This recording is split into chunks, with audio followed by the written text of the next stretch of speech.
Okay, dito tayo sa drop.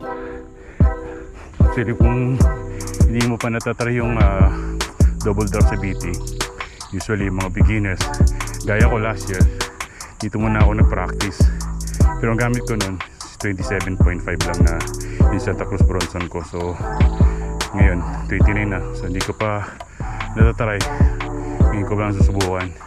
So pag na unlock natin to ulit, gamit yung 29, so dito naman tayo,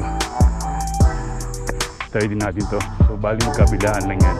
So ito medyo mataas konti doon, pero konting diferensya lang.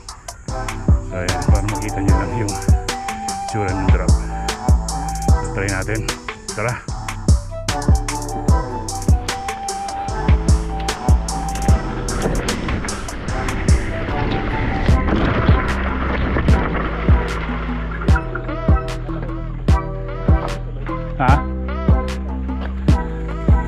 Hindi kasi masyadong ano yung ano mo lang, pumamp ka pa tapos naglin back ka ng gusto, kaya medyo umangat konti, pero maganda naman.